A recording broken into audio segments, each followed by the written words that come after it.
monitoramento e manutenção, proporcionando eficiência energética e economia financeira aos clientes. Personalizamos cada projeto para atender às necessidades específicas, seja para residências a grandes empresas. Nossa dedicação à qualidade e ao atendimento encaminha os clientes na melhor solução para atingir a almejada estabilidade financeira, onde nos tornamos uma referência no mercado.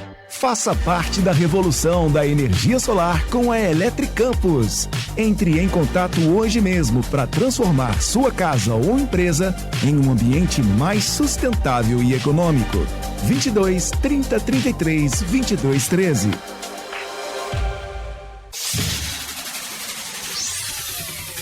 Começa agora o Folha no Ar, primeira edição.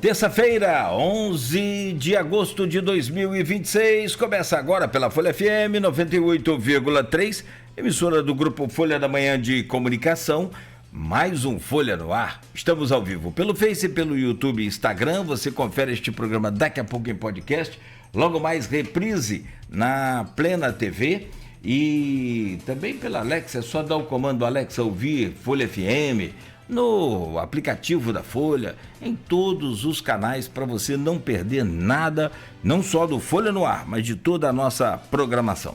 7 horas e 12 minutos, muito bom dia, sejam todos bem-vindos. Eu sou o Cláudio Nogueira, este é o Folha no Ar e a gente começa com a previsão do tempo, variação climática aí espetacular, de domingo para ontem e hoje. A previsão segue com tempo nublado para Campos hoje, com probabilidade de continuar chovendo em 50% de probabilidade, com chuva aí no decorrer do período. A máxima para hoje é de 23, a mínima de 19, agora faz 20 graus no centro de Campos. Programa de hoje com o jornalista Aloísio Abreu Barbosa na bancada, de volta aí após uma pausa. Hoje com a gente também vamos conversar com William Passos, geógrafo com especialização doutoral em estatística no IBGE. Vamos analisar os números, eleições 2026. Agora começa aí a funilar, daqui a pouco o início da campanha, o lançamento das candidaturas já estão acontecendo, as convenções já aconteceram e agora é começar aí ver quem tem garrafa vazia para encher. Vamos analisar aqui a eleição a presidente, polarizada entre Lula e Flávio no primeiro bloco, depois a gente fala da projeção das eleições a governador e senadores do estado do Rio e, por fim, candidaturas de Campos e região a deputado federal e estadual. Rapidamente passar aqui pelo portal folha1.com.br para a gente começar já esse programa de hoje. O Folha no Ar, que é oferecido por Proteus, Serviços de Saúde e Medicina Ocupacional, qualidade certificada ISO 9001-2015, Unimed Campos, cuidar de você, esse é o plano. Como a Unimed Campos, você pode contar. Laboratório Plínio Bacelar e Vacina Plínio Bacelar, cuidando bem de tudo que te faz bem. Coagro, a cooperativa dos produtores de cana de Campos, e Radmed Diagnósticos por Imagem, sempre à frente. 7 horas e 14 minutos no portal Folha 1, nova manifestação pede justiça por morte de menino de 5 anos em Guarulhos. Desta vez, os manifestantes fecharam a BR-101 na altura do Parque São Mateus. Contas de Vladimir devem entrar em votação na Câmara nesta semana. O parecer do TCE é pela aprovação. Homem é preso após roubo e perseguição em Campos. Destaque ainda no portal Folha 1, vamos falar aqui já. Lula lidera, mas em empate técnico no segundo turno com Flávio e Caiado. Dora Gomes, campista, na disputa pelo governo do Distrito Federal. Marquinhos Bacelar aparece como candidato a deputado federal no TSE. Cinema ocupa Campos com programação gratuita no Festival Internacional e ainda sessões na Câmara de Campos têm novo horário a partir desta terça-feira. 7h15. Deixa eu trazer o bom dia do William Passos com a gente nessa bancada hoje.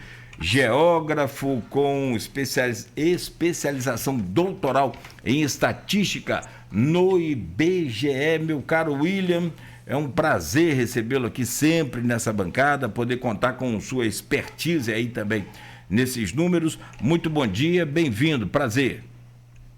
Bom dia, queria mais uma vez agradecer o convite, saudar o nosso ouvinte, agradecer pela audiência e agradecer não só a audiência aqui no programa, no Folha no Ar, mas agradecer também pela audiência as nossas pesquisas, né, acompanhando a nossa cobertura. Obrigado, William. Bom, obrigado pela presença. E de volta com a gente, depois da pausa, nosso querido Aloysio Abreu Barbosa, jornalista, está com a gente de volta na bancada. Eu estava vendo uma postagem sua lá durante sua viagem, seu passeio. Falei, rapaz, fiquei pensando assim, a Aloysio deve estar com uma saudade de fazer aquelas pesquisas, de pegar assim, aquela sexta-feira que tem jornal para fechar, aí sai uma Atlas Intel, sai embola com mais uma pesquisa de outro instituto que a gente acompanha aqui de perto. Falei, rapaz, olha, pela cara, a Aloysio tá com saudade dessas pesquisas. Aloysio, 7h17, bom dia, bem-vindo de volta, é bom ter você sempre aqui com a gente nessa bancada. Bom dia. Bom dia, Nogueira. Quem está na técnica hoje é Beto? Bom dia, Beto. Bom dia, William. Obrigado pela presença. Vamos poder conversar um pouco nos 3 próximos blocos, né? Atualizar ali o número das pesquisas. Bom dia, sobretudo você, ouvinte, e pelo streaming, telespectador do Folha no Ar, né? Bom dia a você que nos ouve pela Plana TV, em reprise do programa mais tarde. Pode ser bom dia, pode ser boa tarde, pode ser boa noite, depende da hora que você estiver nos ouvindo, né? Pode ser no podcast também. Nosso bom dia especial às categorias que nos acompanham nesses inícios de jornada, de segunda a sexta. Os motoristas de aplicativo, os taxistas, os professores e pais de alunos. Nogueira, se o trabalho da direção de redação do Grupo Folha fosse apenas pesquisa, seria até menos complicado. É um pouquinho mais extenso que isso. Sim. Agora, saudade, mas também viagem, cara. Viagem. Sobretudo viagem como a que eu fiz, você visitar várias cidades em 3 países, você descansa a mente, mas não o corpo, né? E de avião, de carro alugado, de van, de ônibus de excursão, atravessar os lagos andinos da Argentina no Chile, de navio, ferry boat, pelo Rio da Prata, e por barco, para atravessar os lagos andinos, eu só não viajei de helicóptero e moto, porque o resto todo eu andei. Então, essa coisa de você ficar mudando de cidade para outra e tendo que rearrumar mala e tal, papá, essa coisa de horário, o aeroporto é um negócio muito cansativo, né? Então, você descansa a mente, mas o O corpo não, né? Mas, enfim, foi um passeio muito prazeroso. Fiz com o meu afilhado Aquiles, irmão do meu filho, Ícaro, irmão materno do meu filho. E foi bom. Primeira vez que ele conheceu, foi fora do Brasil, que ele voou, né? E os lugares que eu fui já tinha conhecido, mas conheci um lugar novo, o deserto do Atacama, nos Andes, a parte chilena, né? O deserto mais alto do mundo, né? Mas, eu já conheci alguns desertos, né? Eu conheci o maior deserto do mundo, que é o Saara, conheci o deserto da Capadócia, conheci o deserto da Judéia, conheci o sertão brasileiro, né? Canudos. Então eu tive a oportunidade de conhecer alguns desertos, né? E é muito, muito interessante Atacama, muito interessante. Eu aconselho a quem não conhece que se puder, que vá conhecer, porque vale muito a pena. Vale muito a pena. A cidade de São Pedro do Atacama, que é ali o ponto central para você fazer as viagens e tal, é uma cidade muito... É um brinco de cidade, né? Me lembrou, assim, para quem conhece Chapada dos Veadeiros, me lembrou São Jorge. Você falou que foi numa das postagens, você falou que todo deserto tem um oásis? Todo deserto tem um oásis, né? Uhum. Eu vi lá, muito maneiro, muito legal. Só que o oásis deles lá é um oásis, assim, do Atacama, é um oásis muito bonito, são nove lagoas de água cristalina, né? E você vai andando pelas nove, né? O local é conhecido como Termas de Puritama, porque elas nascem no Rio Puritama. E, assim, toda a cordilheira recente, toda cordilheira muito alta, ela é recente, né? Os Andes são uma cordilheira muito alta. Não, porque é recente. Né? O Imbé, a Serra do Mar, por exemplo, é uma cordilheira baixa porque ela é antiga, né? Então, os Andes têm muita atividade vulcânica. Então, essas termas de Puritama, elas são aquecidas pela atividade vulcânica do local. Por isso que são termas, né? São águas que variam ali de 30 a 32 graus, né? E quando você sai, é muito frio, eu fui no inverno, né? E o deserto tem a característica, o deserto ele é quente de dia e frio à noite, né? Mas eu fui no inverno, estava frio mesmo de dia, e, enfim, o chato é quando você sai da água para poder ir para outra lagoa, porque, né, daquele choque térmico, né, mas a empresa pela qual eu fiz o passeio oferece roupões e dá para dar uma amenizada nesse choque térmico. Legal. Terma de Puritama, porque é onde nasce o rio Puritama, né? Por isso que é terma de Puritama. Puritama qual significa o quê?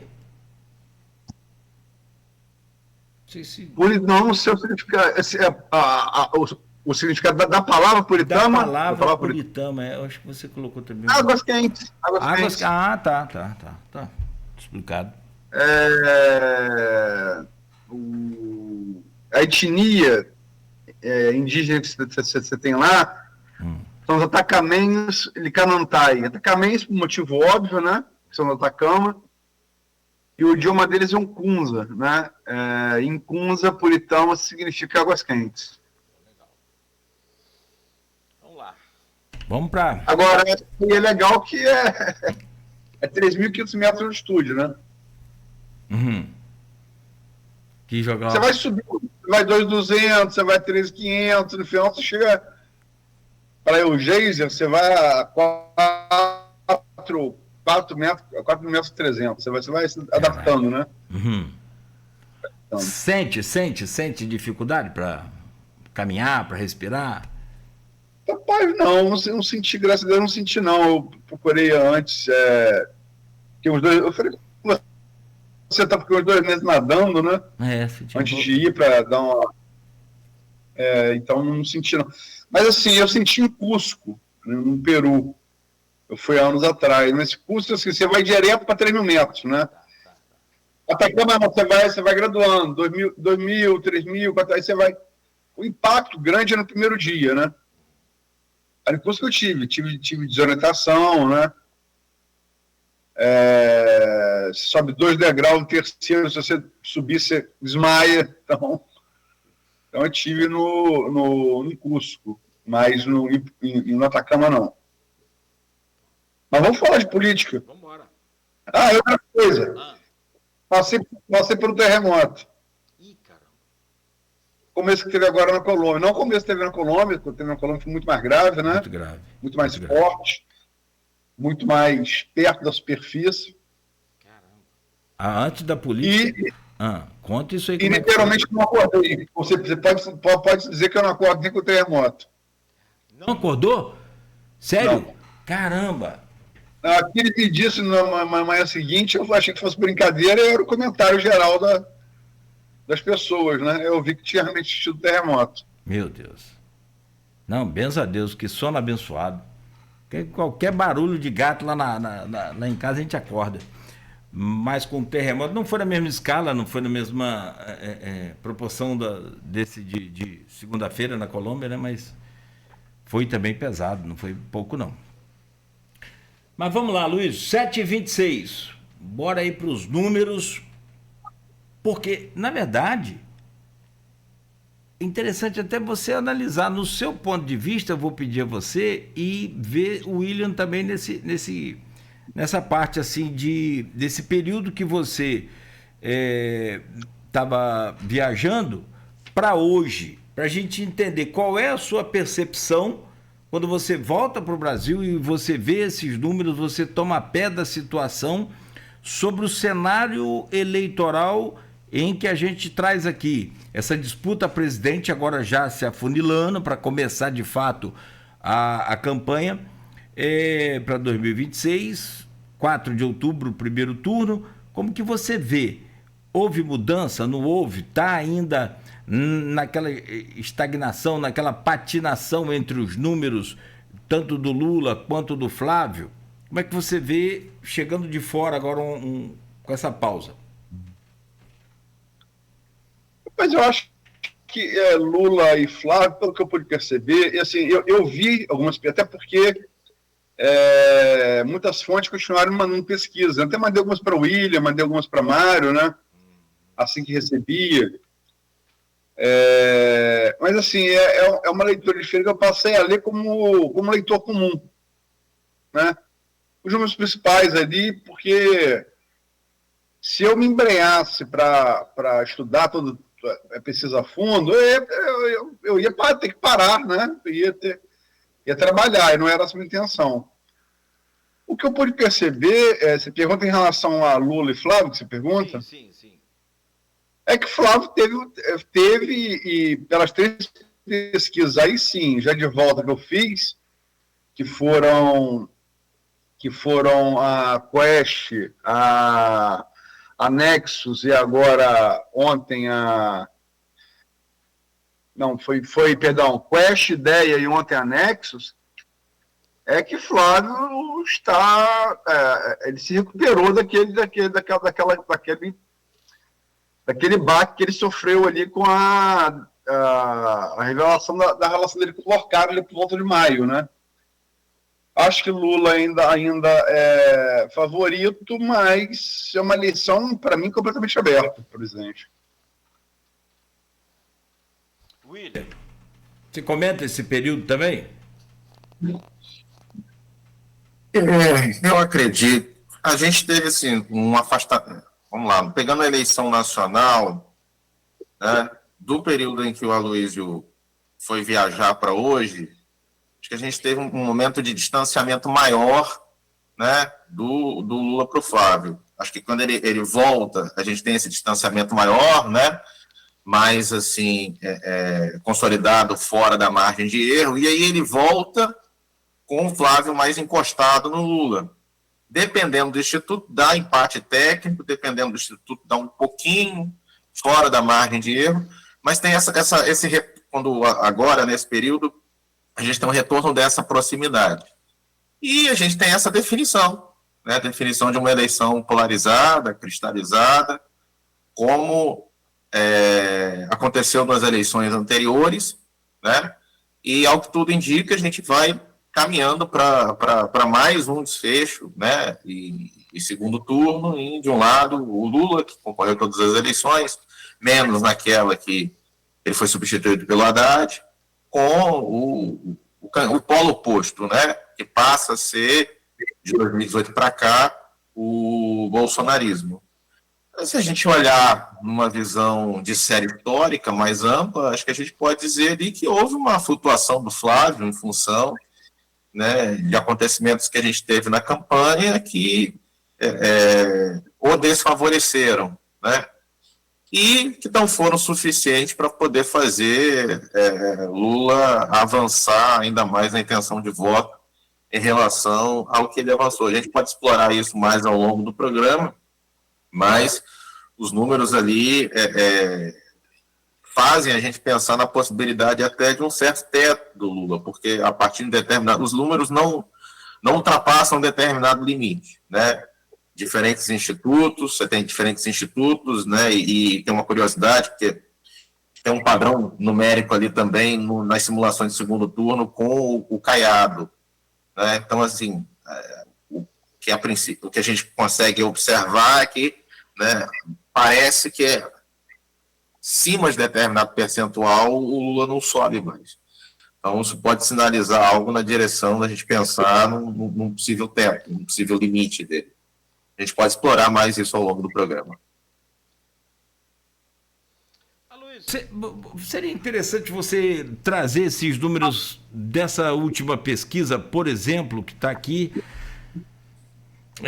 feita pela Nexus, que está bem fresquinha essa, né? E é um retrato bem fiel, de 7 a 9 de agosto, hoje 11, quer dizer, em 2 dias aí de captação dos números e da pesquisa, em que Lula aparece no estimulada de primeiro turno com 5 pontos percentuais de vantagem sobre Flávio. Até para colocar o ouvinte nessa mesma conversa nossa. Vou pegar as 3 pesquisas, né, mais recentes. A Nexus, que eu fiz, foi divulgada ontem, né? E na quarta-feira do ano passado foram divulgadas a Oeste e a Ideia, né? É o que o William já se referiu. Lula, ele aparece acima da margem de erro. Acima da margem de erro. Aí varia de pesquisa a pesquisa, 2, 2,5, né? A margem de erro varia de acordo com o número de entrevistados. A Ideia, por exemplo, ouviu 1.500 pessoas, então tem margem de erro maior, 2,5. A Quaest e a Nexus ouviram mais de 2.000 pessoas, então a margem de erro é menor, é de 2 pontos.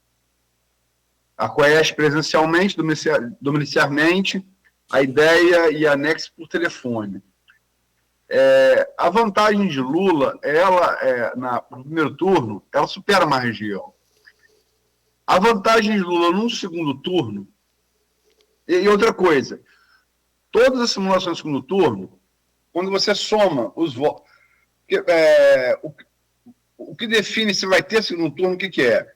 Alguém no primeiro turno atinge 50% mais um dos votos válidos. Isso quer dizer que a soma desse alguém tem que ser maior que a de todos os demais candidatos, né? Em todos esses primeiros turnos, essas simulações de primeiros turnos, né, feitas pelos 3 institutos, a soma dos demais candidatos, ela também, para além da margem de erro, é maior do que o de Lula. Então, tudo indica a existência do segundo turno. Isso é matemático, né? Nessas projeções de segundo turno, na Ideia e na Quaest, Lula lidera também assim, na margem de erro, mas com o Flávio, ele fica 0,5 acima do limite da margem de erro na Ideia e 1 ponto na Quaest. Quer dizer, está muito perto da margem de erro, né? está acima da margem de erro, mas está muito perto. E na Nexus, ele fica em empate técnico no segundo turno, tanto com Flávio quanto com Caiado. Então, ou seja, a vantagem de Lula, mais assim, numericamente, mais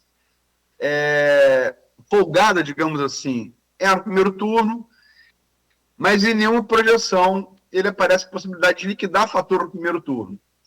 No segundo turno, tem duas pesquisas que mostram ele fora da margem de erro com o Flávio, mas muito, assim, uma por décimo e outra por 1 ponto, no limite. E na terceira pesquisa, que é mais recente, com a qual você se referiu, ele aparece empate técnico, não só com o Flávio, quanto com 3 pontos de vantagem, né? Quanto com o Caiado, 4 pontos de vantagem, as duas ali na margem de erro de 2 pontos da pesquisa. Então, assim, resumindo a ópera, a eleição, o processo eleitoral,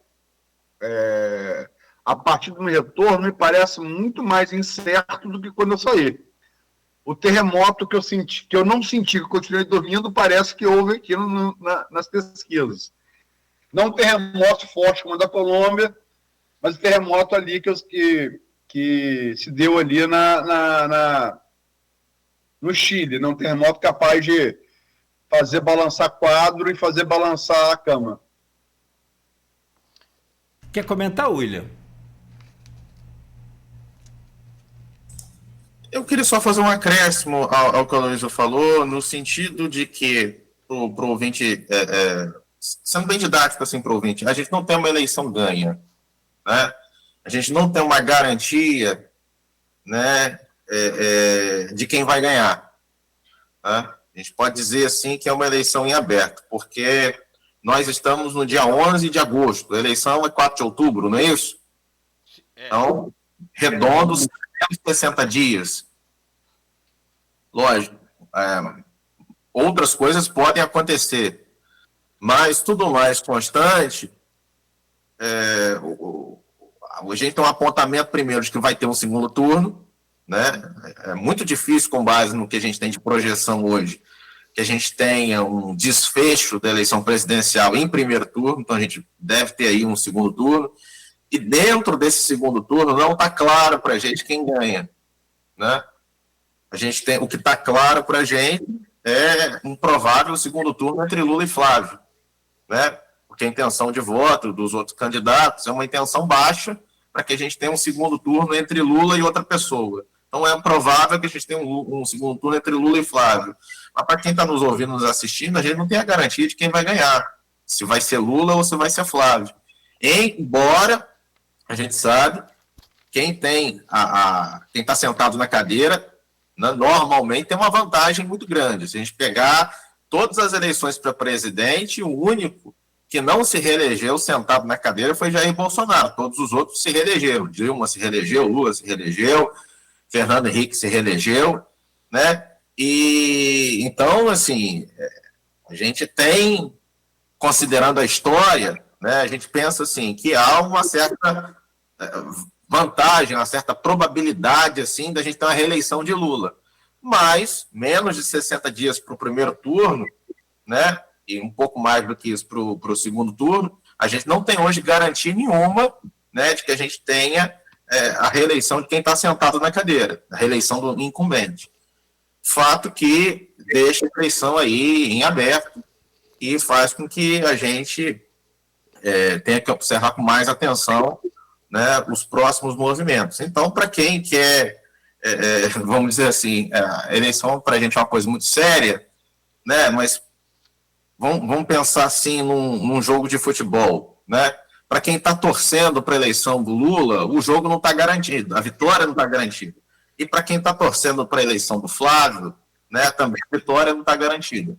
Então seria mais ou menos isso. E a gente pode ter daqui para frente outras jogadas, né, outros lances de perigo aí que podem favorecer um ou outro ataque. Mas assim, o jogo está em aberto, tá? Você tem lá o time do Lula atacando, né, em velocidade, e aí cedendo aí o contra-ataque em velocidade também para o time do Flávio. é mais ou menos isso que as pesquisas estão apontando, né? Até porque, num eventual segundo turno, né, o que as projeções estão indicando, Lula e Flávio, os outros candidatos, a tendência, né, se pegar pelo menos os mais bem colocados aí, né, o Caiado, o Renan e o Zema, a tendência é que eles apoiam o Flávio. A gente não tem essa garantia, essa certeza, mas existe essa tendência. E existe, ou ainda que não exista esse apoio direto, com palanque e tudo mais, existe uma tendência também desse eleitorado, na sua maioria, né, com base naquilo que acontece historicamente, né, acontece a questão da transferência, um eleitor do Caiado, eleitor do Zema, eleitor do Renan, eleitor mais de direita, existe a tendência desse voto migrar para o Flávio, né, migra mais para o Flávio do que para abstenção, do que para Lula. O que, naturalmente, né, ajuda a aumentar a quantidade de votos do Flávio no segundo turno e deixar a eleição ainda mais em aberta, deixando a gente mais com incerteza em relação ao resultado final. Eu tenho uma pergunta aqui, e aí vocês dois pontuam um fato interessante. E assim, que tem de corte da internet, que tem de especialista de política surgindo, igual Copa do Mundo e especialista em futebol. O negócio tá maluco. Mas vamos lá, para deixar claro aqui pro ouvinte, pro eleitor. Eu tenho a questão minha quais são os riscos para o incumbente, para o Lula, dessa eleição ir para o segundo turno? Quais são os riscos que o presidente, com o cargo na mão, como você disse, com a máquina na mão, corre dessa eleição ir para segundo turno? Por quê? Vamos lá, 2 pontos só para você analisar, Luísio, e você, William. O que faz Lula tentar a eleição em primeiro turno? Claro, ganhar em primeiro turno, resolveu, acabou o problema, vamos embora para frente. É usar essa divisão do eleitorado da direita, que tem perfil de candidatos ali de direita ou de extrema direita, como é o caso do Renan. Então, assim, ele usar esses votos divididos do eleitorado simpático à direita, né, e aí tentar levar no primeiro turno, porque aí divide entre Caiado, Renan, Zema, beleza. Pode facilitar teoricamente, isso é teoricamente, para o Lula. E, por outro lado, o Flávio tem feito um esforço muito grande no sentido de que, isso na minha visão, gente, o Lula pode ganhar em primeiro turno, e aí acabou pra gente. Não vamos dividir os votos da nossa direita com o Caiado, não, vamos aqui comigo. Eu estou bem aqui, estou na pesquisa. Quais são esses riscos, Aloysio? Eu começo com você analisando esses pontos de estratégia que as campanhas vão usar a partir de agora. Só, vamos partir do que já houve para dizer o que pode haver. Lula nunca ganhou o primeiro turno. Nunca ganhou o primeiro turno.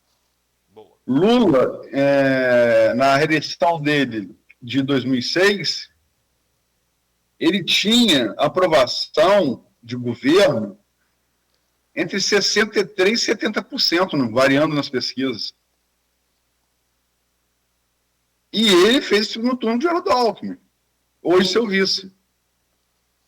A aprovação de governo de Lula, eu vou pegar nas 3 pesquisas.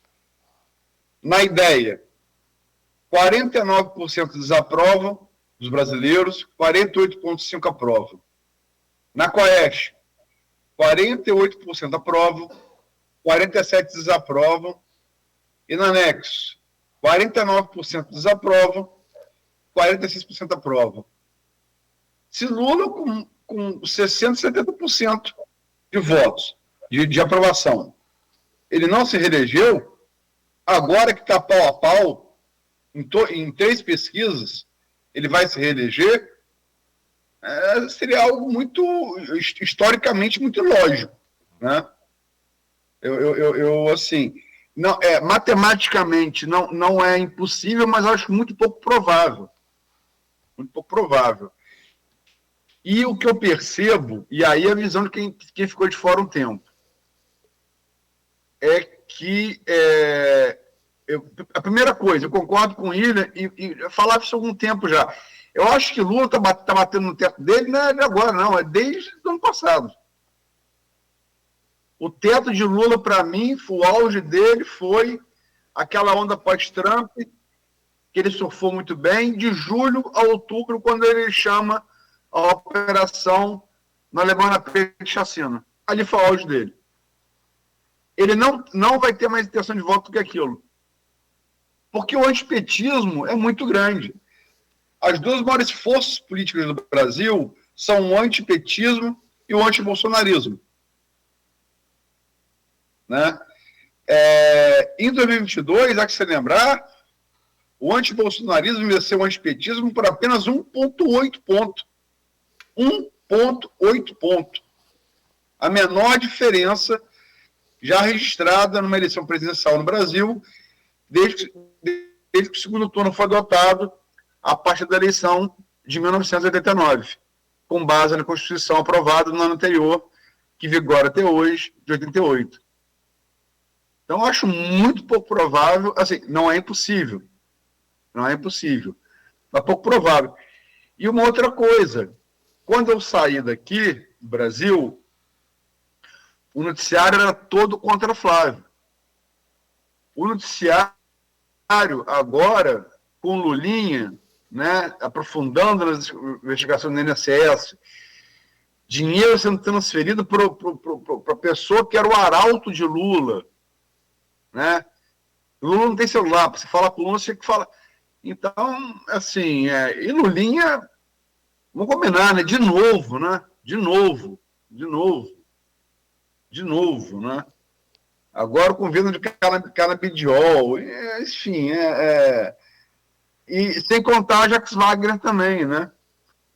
E sem contar que outras coisas podem aparecer. Aqui em Kataguiri, por exemplo, falou de um vídeo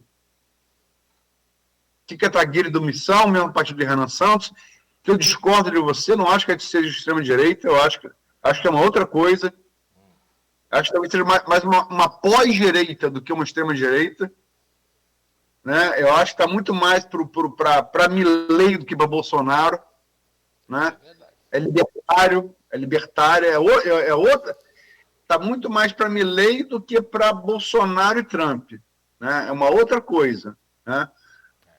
Mas Kim Kataguiri falou em vídeo aberto que existe um vídeo de Flávio, não em conjunção carnal, mas numa gíria, ficando, beijando uma mulher, né?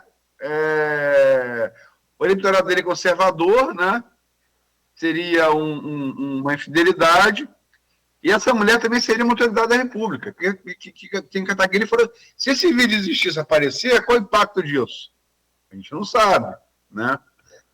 Eu só acho que a direita arriscou muito com o Flávio.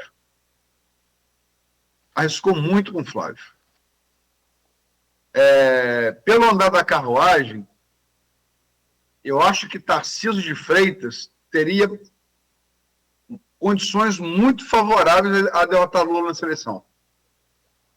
Mas isso é passado. Isso é conjectura. Isso é, como diria Ancelotti, se vovó tivesse roda, ela seria um carro. Isso não existe mais. Mas, porque Flávio tem muito... Desde que era deputado estadual, né, cara? Flávio tem muito rabo preso, né? Rachadinha, familiar de miliciano no seu escritório,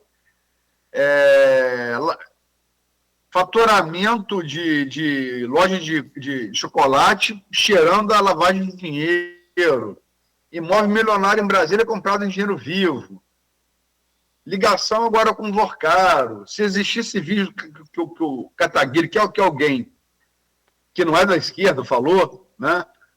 Enfim, Flávio é muito... Como é que eu vou falar isso de uma maneira educada? Telhado de vidro grande? O Flávio tem muita aresta, né? Mas também, Lulinha, mais uma vez, né? E além de assim, ser filho, ele é como a Luísa Luizinho, né? É muito ligado. Meu pai era Luiz e me chamava de Luizinho por causa disso. Então, e pior, diferente de mim e de meu pai, eu e meu pai não éramos parecidos fisicamente. Lula e Lulinha, cara de um, Mariana do outro.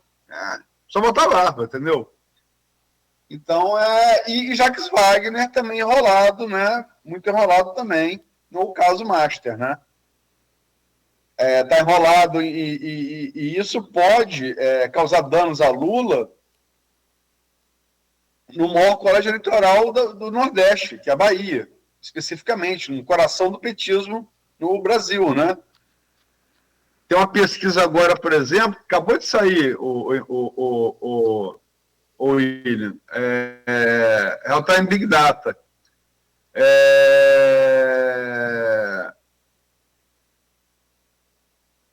A Semineto tá bem, tá?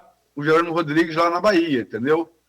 Pode já ser um indicativo disso, né? O Rui Costa larga bem para o Senado, o Jacques Wagner, que já teve uma vantagem maior, aparece só com uma leve vantagem, quer dizer, é desgaste dessa coisa de Jacques Wagner com Master, né? Enfim. E uma coisa, ninguém pode acusar o eleitor de Bolsonaro, é um eleitor resiliente. Aliás, eu acho o seguinte, cara, para o petista raiz e para o bolsonarista raiz, assim, literalmente, se aparecer a foto do cara matando um recém-nascido na Praça Salvador, vão acusar o recém-nascido.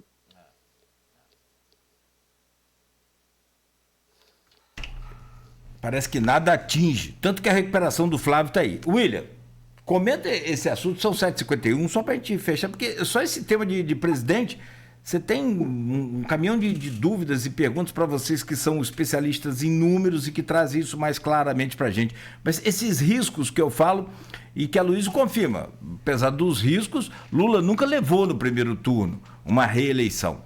Meu caro William. É verdade, Lula nunca levou no primeiro turno, né? O Aloysio costuma levantar na cobertura dele, o único que levou foi o Fernando Henrique Cardoso, muito provavelmente pelo fato da gente não ter urna eletrônica, né? Enfim, porque, na verdade, a contagem ela é com os votos válidos, né? As pesquisas elas são feitas e levam em consideração eleitores indecisos, voto em branco, voto nulo. Os eleitores vão votar, né?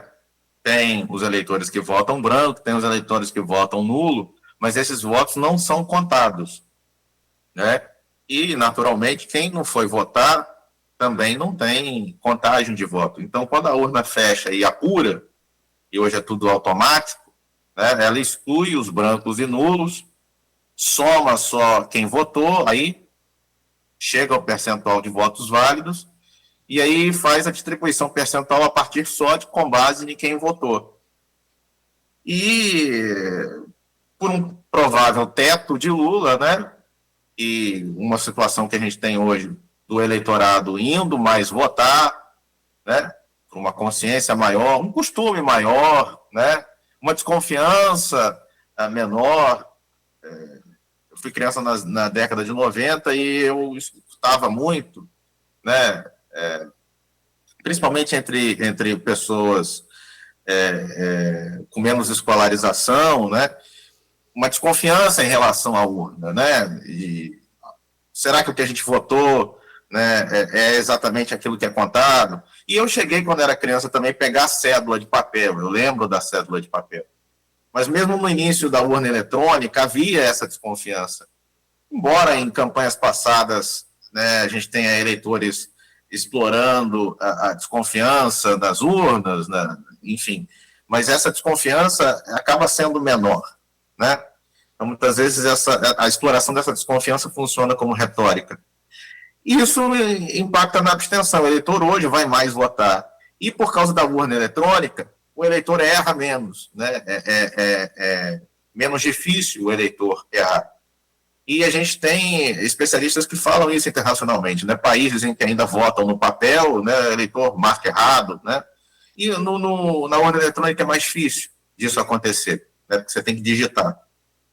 Então, a gente tem uma base maior de votos válidos. E com essa base maior de votos válidos, menor a abstenção, fica mais difícil da gente ter um primeiro turno, muito provavelmente por parte de qualquer candidato, né, em cenário simulado que a gente venha ter.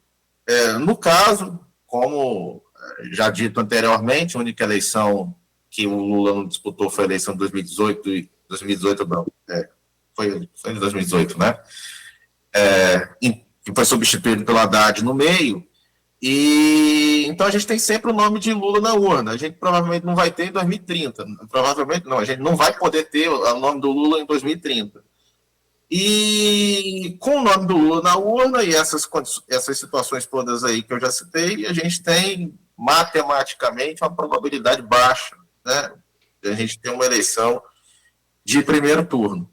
Então a gente vai para o segundo turno. E quem vai para o segundo turno com o melhor nome, que é Lula? É o segundo melhor nome. E quem é o segundo melhor nome hoje? É o candidato do bolsonarismo. E quem é o candidato do bolsonarismo? É o Flávio.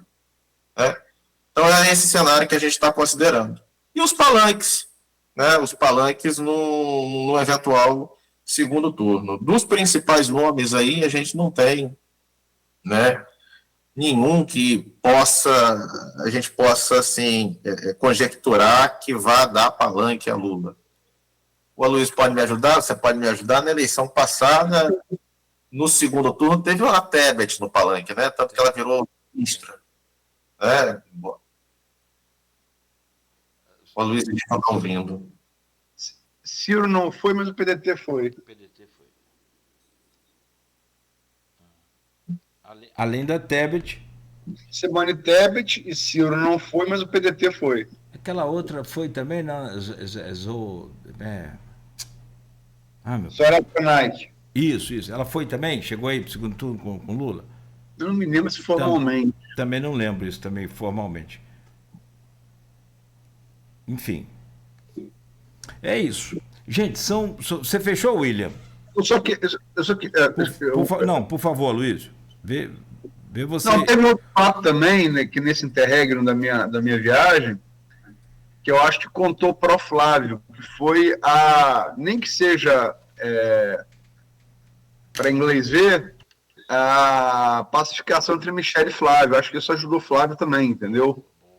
Boa acho que esses três fatores, mesmo que simulada, a pacificação entre Michele e Flávio, sobretudo no voto evangélico e feminino, e o aprofundamento das investigações sobre Lulinha no INSS, né, chegando muito perto de Lula, né, não Lula pessoa física, mas do seu entorno mais íntimo, né, não só do filho, como de um dos principais assessores, e, assim, mais localmente, mas no seu principal rincão, o aprofundamento também das questões sobre Jacques Wagner envolvendo o Vorcaro, né?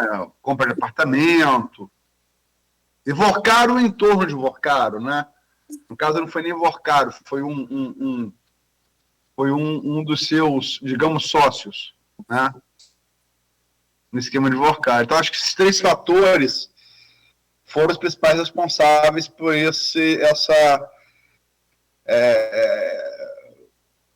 Flávio botou, a candidatura de Flávio botou, né, ali meia narina para fora, né?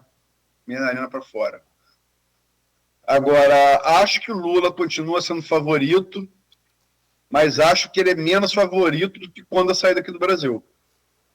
E acho a eleição aberta. Acho muito pouco provável definição no primeiro turno. E concordo com o William. O mais bem colocado é Caiado, 6, 5. Não tem ninguém botando 2 dígitos, né? Então, acho que talvez Caiado tivesse até, pela questão da reeleição, mais chance contra Lula no segundo turno. Veja bem. Mas não vejo a menor chance de Caiado ir para o segundo turno, ou nenhum candidato de oposição ir para o segundo turno com Lula, senão Flávio. A diferença de Caiado para Flávio são 30 pontos. Como é que você tira 30 pontos em 33 dias? Tem que tirar um ponto por dia. Se acontecer, vai estar para a história, porque eu nunca vi. É aquilo, nada é impossível, mas tem muita coisa que tem lógica. Não tem como, né? Não tem como quebrar essa lógica. É verdade. Ô, gente, é o que eu falei, dá um programa só essa eleição de presidente, essa polarização, aqueles eleitores que ficam flutuando aí, que saíram após o escândalo Vorcaro, mas parece que já voltaram com o Flávio, enfim. Flávio cresceu, outra coisa, você quer essa faixa que Flávio voltou a crescer nos independentes, tá? De novo, como é que acontece? Como é que consegue isso diante de... Qual é que faz essa medição, né? Não, sim, mas e aí o que a gente pode analisar aqui é isso. E também provando o que eu falei, ele ganhou no voto evangélico e no voto feminino. Assim, ganhou, ele cresceu. Voltou a crescer depois da reconciliação. Michele. Boa lembrança. Aquele vídeo da Michele foi bombástico, né? Foi muito, muito, muito bombástico. Mas, e aí você traz agora de volta essa recuperação, é o que confirma aquilo que a gente sempre fala aqui, parafraseando o avião do Eduardo Campos, me parece que pode cair uma companhia aérea inteira que não vai atingir nenhum dos dois. Não sei, a não ser, e aí me parece também muito mais claro na cabeça do eleitor brasileiro, o eleitor como um todo, de que corrupção tá ligado à esquerda, tá ligado ao PT, tá ligado a Lula. Qualquer riscozinho vira Francisco e por aí vai no que diz respeito à corrupção. E aí surge esse problema do Lulinha, é o que você falou, né? Então, dimensionar isso aí é muito complicado. Já a direita parece que cai um monte de avião, um monte de problema, mas volta a recuperar. É muito cristalino esse voto, muito cristalino. Gente, 8h01. Aqui, pausa rápida. Só para dar nome aos bois, né? O assessor de Lula, ex-chefe de gabinete de Lula, né? Que estava na campanha e saiu depois, é o Marco Aurélio Santana Ribeiro. Né? E aí até parece enredo pronto, né? Você como Marcola. Que confirmou ter recebido um empréstimo, estava botando entre aspas, de 240 mil da empresária lobista Roberta Luchinger, que está ligada a Lulinha nesse caso do Candidiol, né? E o careca do INSS. Tá piorando do cara Marcola ainda, né? Mas se bem que Obama foi eleito depois de Osama, então nada é impossível, né? Boa comparação. Aqui é bem parecido. Cara, agora, para nós, fluminenses, Marcola aí é mais complicado ainda. Pior que o Paulista. PCC. Paulista. Paulista. Aqui, gente, vamos fazer a pausa então, rápida, a gente volta. Só para finalizar, eu li a biografia de Lobão, 50 anos a mil. Aí ele falando que estava preso por porte de maconha, né, e tal. E aí ele estava vendo pronunciamento assim, de Sarney na televisão, na cadeia, e ele falou: rapaz, você vê, esse camarada falando esse bando de besteira e solto e eu preso. Tá lá no livro do Lobão, um bom livro, eu aconselho a leitura. Qual o título do livro, por favor? 50 anos a mil. 50 anos a mil, boa. Tão rápido, hein? Pausa rápida aqui, a gente volta a seguir no oferecimento de Proteus, Unimed Campos, Laboratório Plínio Bacelar, Vacina Plínio Bacelar, Coagro, Radmed Diagnósticos por Imagem. Rápido intervalo, a gente volta a seguir, 8h04 em Campos. Tem coisa que não tem preço. A casa